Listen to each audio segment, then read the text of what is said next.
Hello friends, स्वागत है आपका अपने YouTube channel new academy official में। उम्मीद करते हैं आप लोग अच्छे होंगे और अपनी तैयारी को बेटर ढंग से कर रहे होंगे। तो फ्रेंड्स, प्रीवियस क्लास में हम लोगों ने जो है सिंचाई के बारे में जो है टॉपिक चल रहा है उसके बारे में सीखा था। लास्ट टॉपिक में हमने सीखा था स्प्रिंकलर इरीगेशन और जो होता है आपका फव्वारा विधि या आपका ड्रिप इरीगेशन, बूंद बूंद इरीगेशन के बारे में हम लोगों ने सीखा था। ठीक है, तो और इसके बाद जल मांग देखा था। ठीक है, और आज का अपना टॉपिक पढ़ेंगे हम लोग, 3-4 टॉपिक पढ़ेंगे। पहला टॉपिक पढ़ेंगे सिंचाई के प्रमुख साधन और जो होता है, इसके बाद नमी मतलब जो यंत्र होते हैं और सिंचाई के स्रोत क्या होते हैं, साधन क्या होता है और जो है परियोजनाओं के, यानी कि 4 टॉपिक को कवर करेंगे। ठीक है, कवर करने से पहले फ्रेंड्स, अगर चैनल पर नए हो चैनल को जरूर सब्सक्राइब कर लें, वीडियो को लाइक करें अवश्य कर लें, ताकि जो है न्यू अपनी वीडियो का नोटिफिकेशन आप तक पहुंच सके।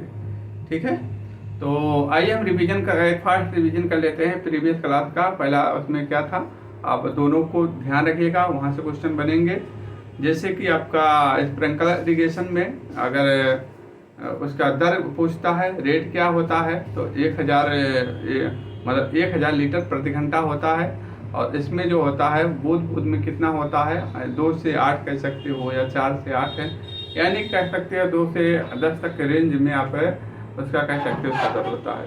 अब बात कर लेते हैं दाब कितना होता है, प्रेशर की बात करते हैं। तो स्प्रिंकलर इरीगेशन में 2.5 से 4.5 होता है और इसमें जो होता है आपका बूंद बूंद में 1.5 से 2.5 होता है।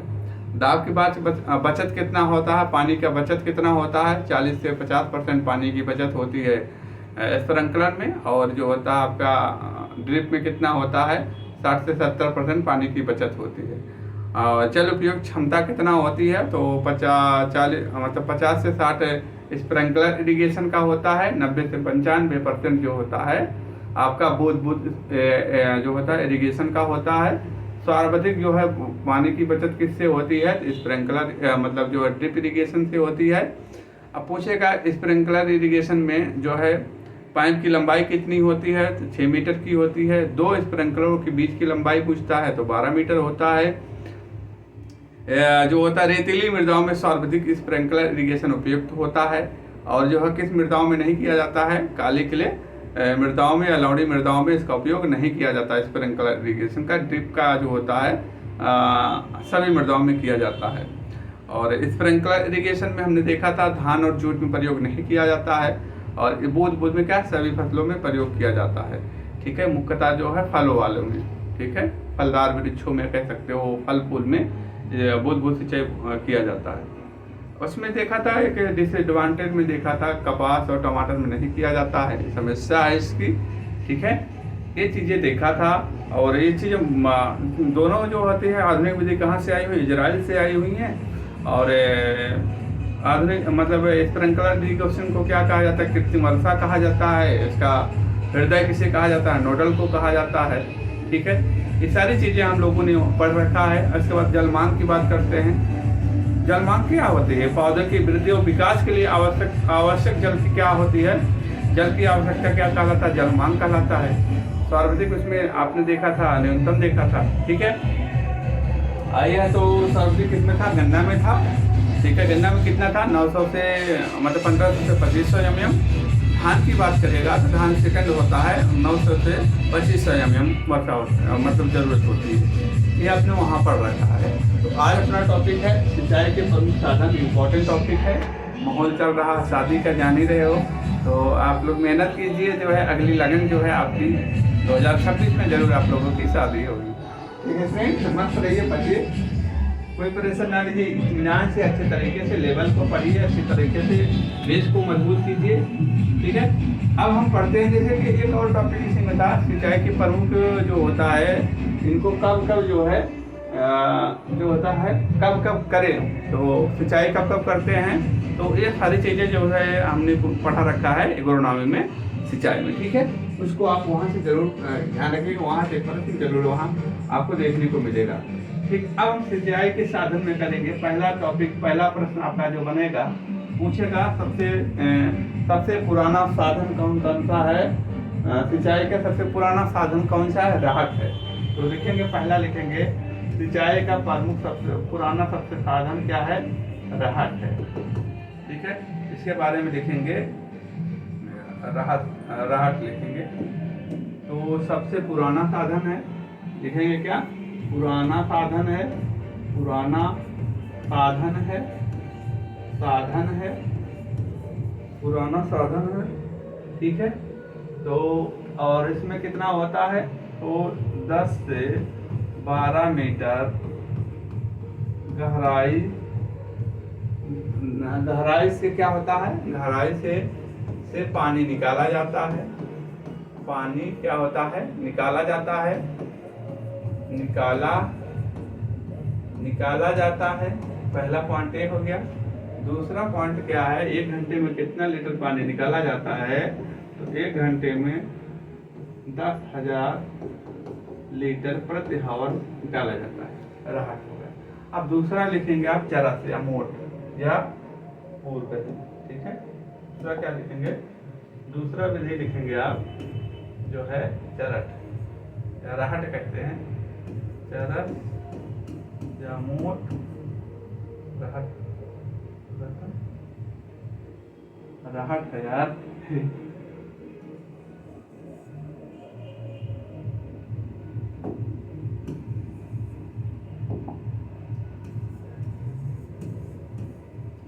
ठीक है, तो अब इसमें लिखेंगे मोट, इसमें लिखेंगे आप चीजों को। तो ये क्या है? 30 फीट गहरे कुआं से पानी जो होता है निकाला जाता है। 30 फीट गहरे कुएं, गहरे कुओं से पानी जो है, पानी निकाला जाता है, पानी निकाला जाता है। 30 फीट गहरे कुएं से पानी निकाला जाता है। अब 1 घंटे में कह सकते हो, या घंटे में 10 लीटर, तो 10 घंटे में 100 लीटर। तो कह सकते हो 10 घंटे में 60,000 लीटर पानी जो है निकाला जाता है। ठीक है, इम्पोर्टेंट है, चीजों को ध्यान रखिएगा। आगे जब हम बात करते हैं फ्रेंड्स, तो आगे बात करते हैं अपना तीसरा जो है प्रमुख साधन की बात करेंगे।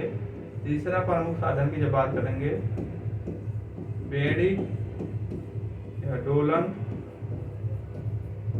या जो है टोकरी, इसकी जब बात करते हैं हम, ये क्या है? 1 मीटर गहराई। क्या है? टोकरी की जब बात करेंगे, 1 मीटर ऊंचाई, 1 मीटर ऊंचाई तक जो है इससे पानी निकाला जाता है। पानी निकाला जाता है। कितना? 1 मीटर गहराई से पानी निकाला जाता है। क्षमता की बात करेंगे भाई, क्षमता की बात करेंगे। क्षमता क्या होता है? 3600 से जो होता है 5000 लीटर प्रति घंटा। ठीक है, अब टेकली विधि क्या होती है? टेकली विधि से सिंचाई करते हैं, इसको लिखेंगे 4 नंबर पे लिखेंगे टेकली।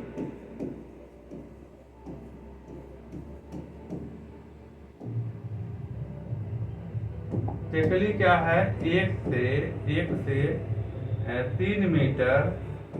3 मीटर गहराई से पानी उठाया जा सकता है। 1 से 3 मीटर गहराई, मतलब जो होता है गहराई से पानी निकाला जाता है। पानी जो होता है उठाया जाता है, उठाया जाता है। क्लियर हुआ? टेकली हो गया। अब हम बात करते हैं ये पंप जो होता है, सौर पंप जो होता है, पंप सौर की जब बात करेंगे, इम्पोर्टेंट है, ध्यान रखिएगा आप लोग। तो प्रचलित पंप है, ये क्या है? प्रचलित पंप है। और जो होता है इसको किससे मापते हैं? सेंट्रीफ्यूगल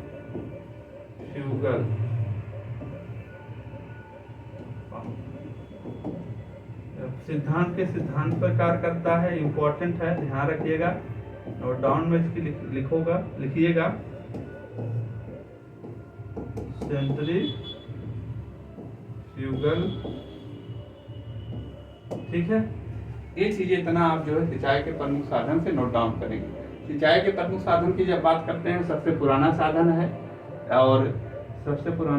है ठीक है, कितना 10 से 12 मीटर की गहराई से पानी निकाला जाता है। कितना निकाला जाता है घंटा में? 10,000 लीटर प्रति घंटा पानी निकाला जाता है, सबसे पुराना साधन। चरस या मोटे पूर कहते हैं 30 फीट गहरे कुओं से पानी निकाला जाता है, 10 घंटे में 60,000 लीटर प्रति घंटा निकाला जाता है। बेड़ी या ढोलन या टोकरी विधि से 1 मीटर गहराई से पानी निकाला जाता है। क्षमता कितना होता है? 3600 से 5000 लीटर प्रति घंटा। टेकली विधि से क्या करेंगे? 1 से 3 मीटर गहराई से पानी उठाया जाता है। ठीक है, टेकली विधि में क्षमता इसका देखिए, क्षमता लिखिए 2000 से 2300 लीटर की क्षमता लिखेंगे, 2000 से 2300 लीटर प्रति।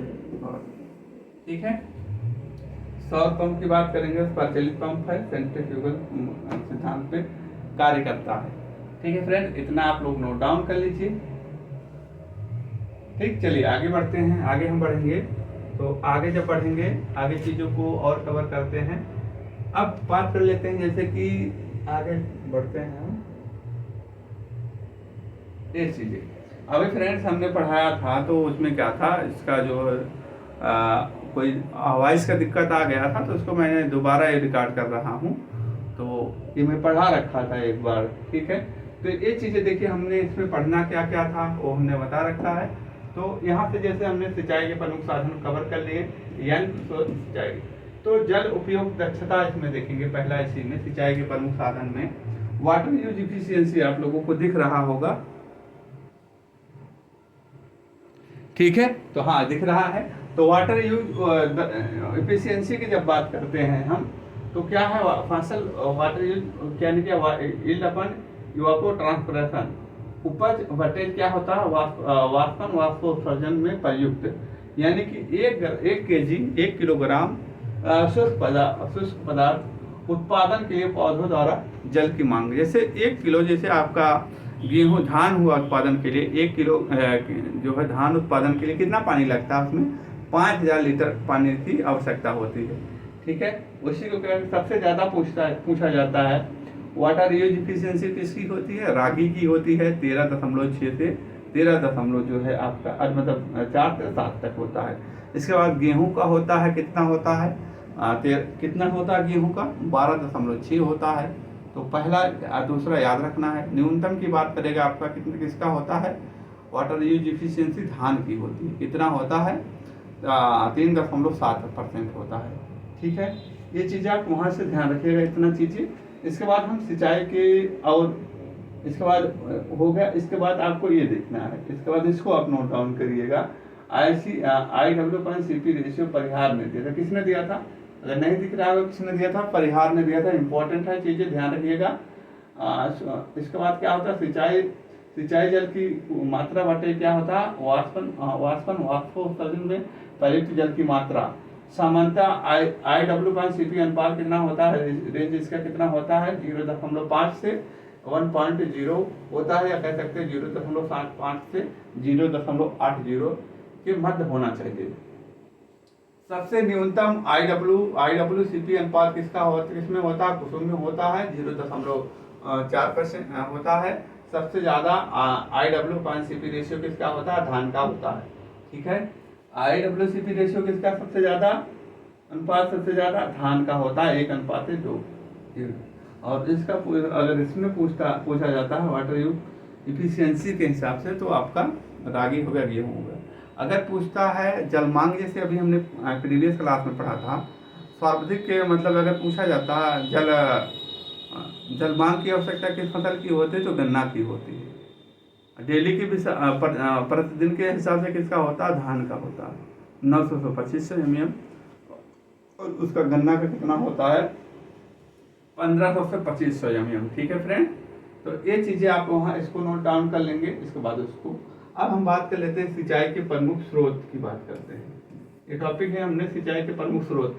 तो इसमें सिंचाई के प्रमुख स्रोत जो होता है, भारत की बात करें, भारत में नहरों द्वारा कितना परसेंट होता है, 40%, नलकूपों द्वारा 30%, तालाबों द्वारा जो होता है 20% होता है, और जो होता है आपका नलकूपों द्वारा 22% होता है, तालाबों द्वारा 8%।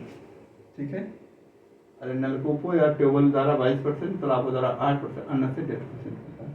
इसको आप इस तरीके से इसको नोट डाउन कर लीजिए। ठीक है, इसके बाद हम बात करते हैं जो है आपके परियोजनाओं की बात करते हैं, परियोजनाओं का वर्गीकरण की बात करेंगे। ठीक है, इसमें क्या होता है, परियोजना जैसे वृहद हो गया, मध्यम सिंचाई परियोजना, लघु सिंचाई। तो मध्यम आपको मीडियम जो होता है याद रखना है, 2000 से जो होता है 10,000 के बीच होता है। ठीक है, वृहद क्या होता है, 10,000 से ज़्यादा। और इसके बाद आपको या नीचे से याद करिए, लघु क्या होता है, 2000 से कम, 2000 से 10,000, 10,000 से ज़्यादा। ठीक है, ये चीज़ें आपको यहाँ से ध्यान रखना है। ठीक है फ्रेंड्स, तो आप लोग नोट डाउन इसको करिए।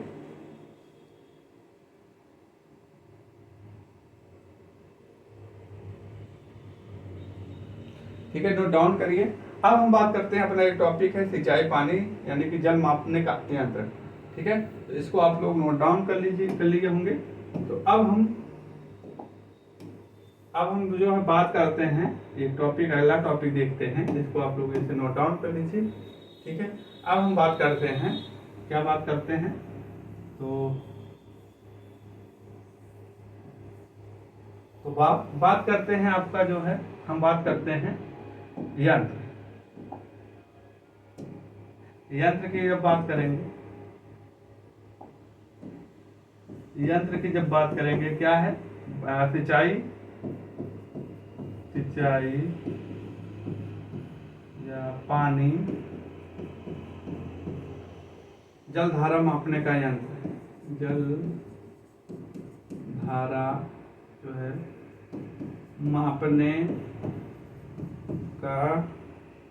मापने का यंत्र, सिंचाई जल धारा मापने का यंत्र करते हैं। इसमें आप पहला लिखेंगे, ओसीमीटर,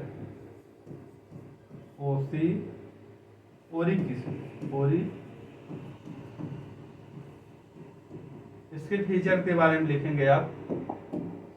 तो यह जो है समानता छोटी धाराओं वाली, मतलब यह क्या होता है, समानता जो होती है, छोटी जो होती है धाराओं वाला जल प्रवाह को ये मापता है। जैसे कि आपका क्यारी हो गया, इन सब में क्या मापता है, यही मापता है। तो लिखेंगे आप, यह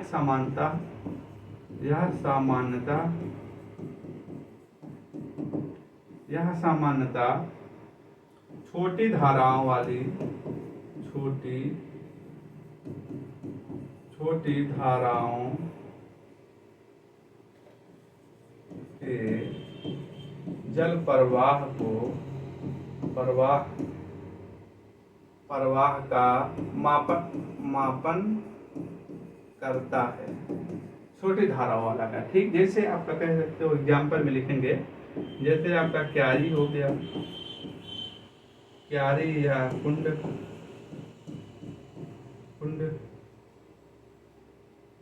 क्यारी या कुंड में जल प्रवाह मापता है। ठीक है, दूसरा लिखेंगे आप, दूसरा क्या है, वियर, दूसरा लिखेंगे आप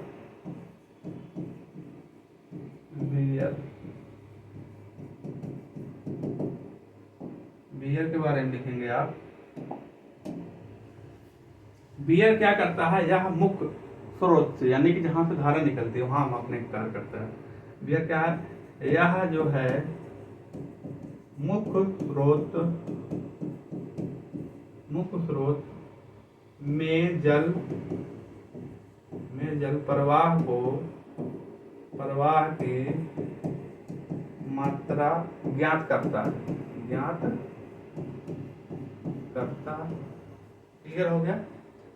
तो मुख्य जल में, जैसे कि इनमें क्या होता है, छोटी धाराओं का, जल मापन के लिए श्रेष्ठ विधि है। छोटी धाराओं के लिए लिखेंगे आप इनमें,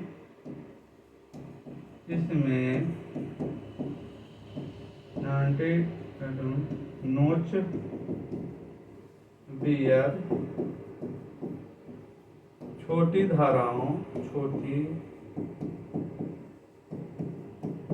धाराओं का जल मापन का श्रेष्ठ उपकरण है। छोटी धाराओं का जल मापन का श्रेष्ठ उपकरण है। नोट डाउन करिए। या मुख्य स्रोत में जल धारा, मुख्य स्रोत में जल प्रवाह के मापन का श्रेष्ठ जो होता है, श्रेष्ठ विधि है। ठीक है, श्रेष्ठ जो होता है यंत्र होता है ये। ठीक, एक और आता है, इसको आप नोट डाउन कर लेंगे, इसको नोट डाउन कीजिए आप। ठीक, चलिए हम आगे बढ़ते हैं, अगला देखते हैं। एक और है, इसको और नोट डाउन यहाँ कर लीजिए। तीसरा नंबर पे याद लिखेंगे,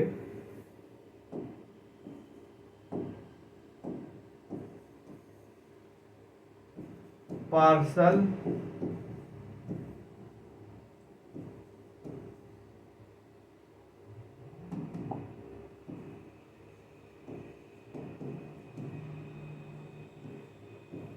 फ्लोएम।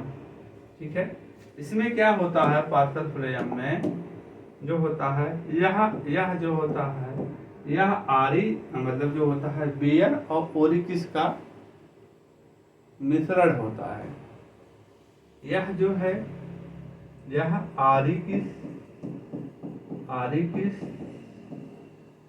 आरिकिस एवं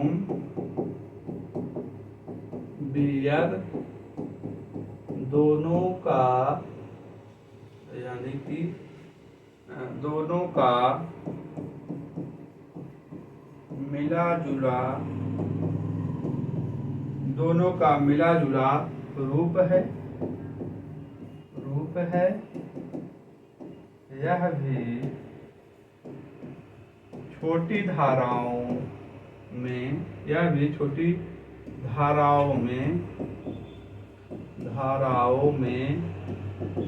क्या करता है, छोटी धाराओं में जल मापन के काम आता है। तो कह सकते हैं पार्सल फ्लोएम का है, दोनों बियर और आरिकिस के मतलब मध्य की कड़ी मिश्रण है। यह भी जो है छोटी धाराओं को मापन में कार्य करता है। ठीक है, अब हम आगे इसको नोट डाउन कर लिए होंगे। अब हम पढ़ते हैं नमी मापने की विधियां। ठीक है, तो जो इम्पोर्टेंट चीजें हैं, अब यहाँ से क्वेश्चन और देखने को आपको मिलेगा। इम्पोर्टेंट है, क्या है, जल मापते हैं, जल या नमी मापन की विधियां, किससे नमी मापा जाता है। ठीक है, इम्पोर्टेंट है, इसको आप ध्यान रखिएगा। किससे जब नमी मापा जाता है, इसको एक ओवन ड्राई मेथड होता है। तो पहला लिखेंगे आप, हेडिंग डालेंगे आप, हेडिंग लिखेंगे मृदा नमी मापन की विधियां। मृदा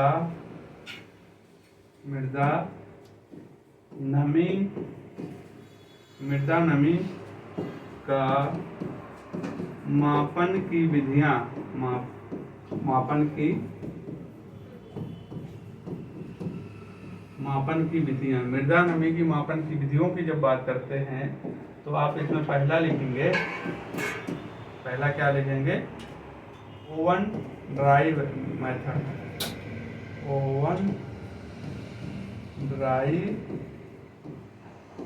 मेथड, यानी कि ओवन शुष्क विधि में लिखेंगे। कैसे मापा जाता है इसको, तो वो जो होता है मृदा नमी परसेंटेज में इक्वल टू कुल मृदा भार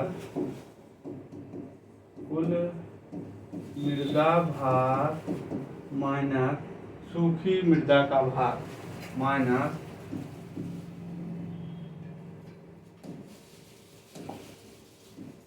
सूखी मृदा का भार बटे कुल मृदा का भार, कुल मृदा का भार पूरे 100। ठीक है, ऑन ड्राइव मेथड। दूसरा लिखेंगे, इम्पोर्टेंट है जो दूसरा लिखेंगे आप, इम्पोर्टेंट है टेंसियोमीटर।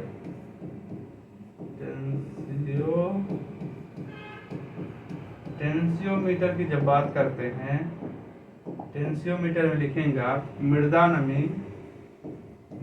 नमी तनाव मापने का कार्य, तनाव मापने का कार्य, मापने का कार्य रेतीली मृदाओं में प्रयुक्त होती है। रेतीली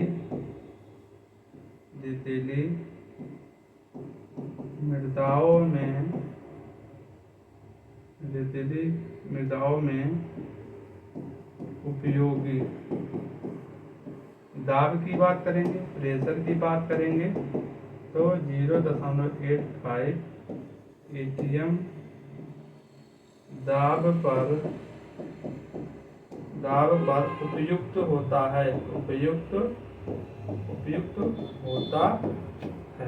ठीक है, टेंसियोमीटर क्लियर हो गया। टेंसियो मतलब आप समझो, टेंसियो मतलब टेंशन, तनाव होता है। टेंशन होने पे ना माइंड में तनाव होता है तो उसको मापने का कार्य करता है टेंसियो, तनाव। इस तरीके से आप इसको ध्यान रखिएगा।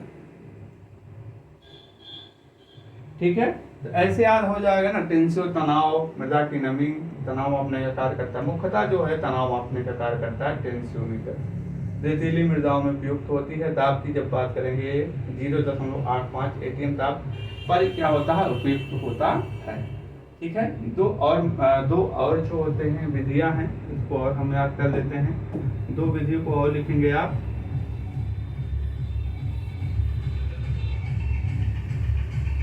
तो अब यहाँ दूसरा लिखेंगे आप जिप्सन, यानी कि तीसरा विधि क्या थी आपकी, जिप्सम ब्लॉक। जिप्सम ब्लॉक क्या होता है, इसको एक और कहते हैं, या कहें आप यौन जो होता है,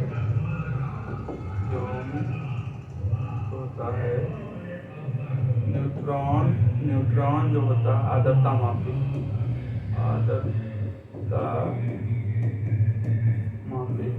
ठीक है।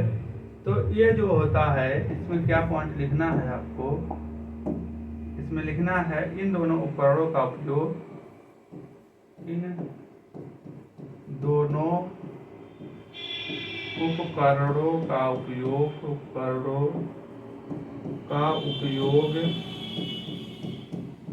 इन दोनों उपकरणों का उपयोग भारी काली मृदाओं में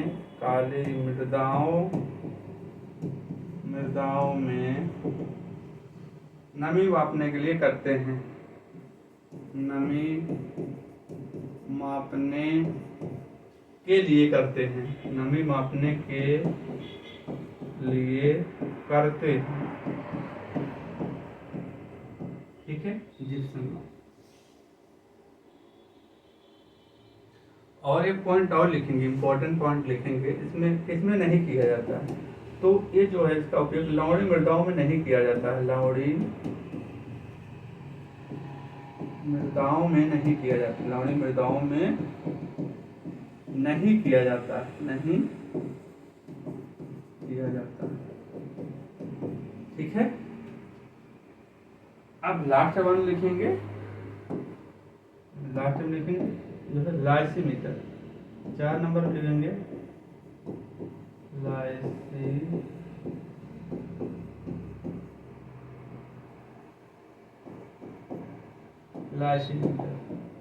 लाइसीमीटर में क्या मापते हैं,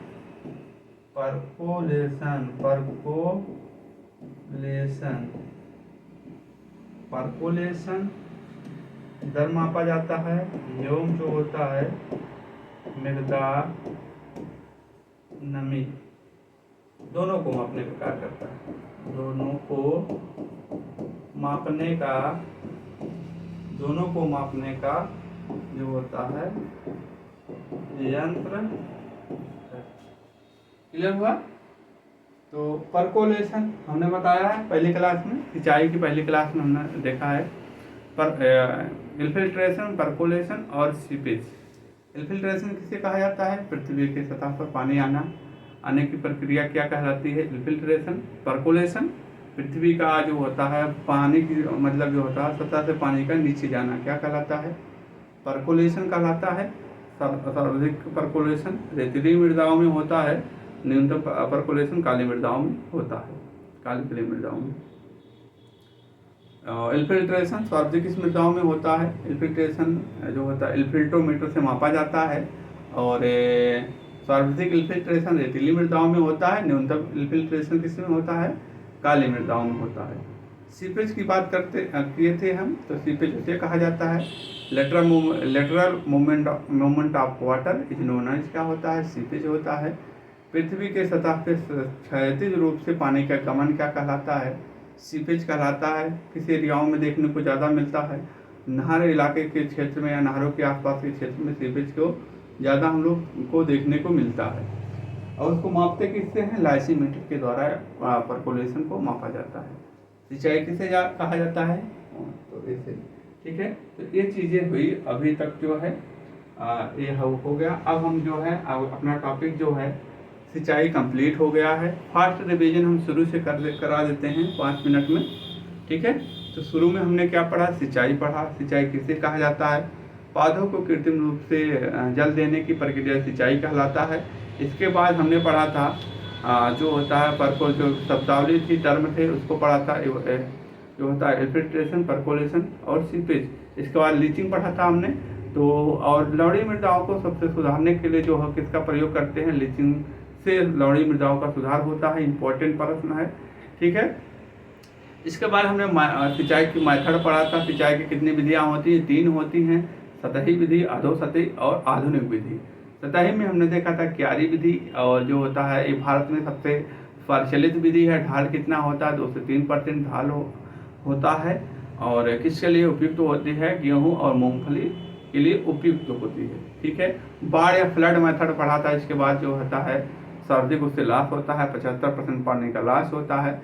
गेहूं और जो होता है गेहूं के लिए उपयुक्त होती है, ठीक है। इसके बाद हमने वलय या थाला विधि पढ़ा था, उसमें फल वृक्षों के लिए उपयुक्त होती है, ठीक है। 2 और पढ़ा था, ठीक। इसके बाद हम आधुनिक में आ जाते हैं। आधुनिक में हमने पढ़ा स्प्रिंकलर इरिगेशन और ड्रिप इरिगेशन। स्प्रिंकलर इरिगेशन उसे कहा जाता है मतलब जो होता है फव्वारा विधि, जो है सबसे ज़्यादा कहाँ होता है? राजस्थान। और जो है ड्रिप कहाँ? MH महाराष्ट्र में, ठीक है। इजराइल से दोनों विधि आई हुई। तो दाब की इसकी दर की बात करेंगे तो कितना होता है? 1000 लीटर प्रति घंटा। दाब की प्रेशर की बात करेंगे तो जो होता है 2.5 से 4.5 होता है। क्षमता की बात करेंगे, बचत की पानी की बचत कितना होती है? 40 से 50% पानी की बचत होती है। और क्षमता की बात करेंगे, दक्षता की बात करते हैं, कितना?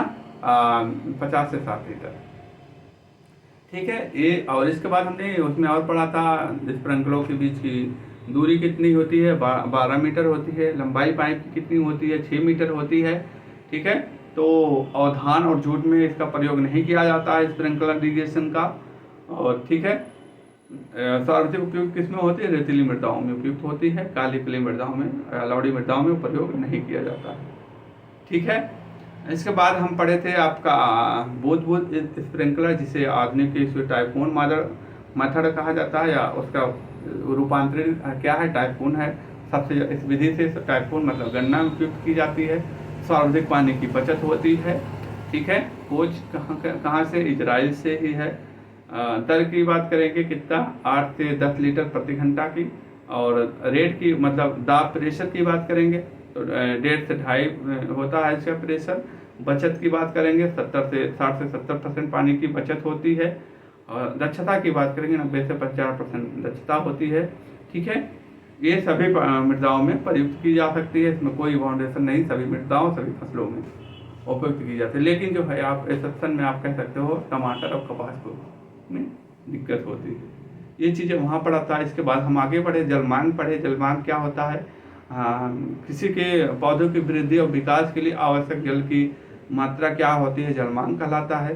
तो सर्वाधिक जलमांग की जो होता बात किया था किसका होता है? गन्ना का होता है 1500 से 2500 एमएम।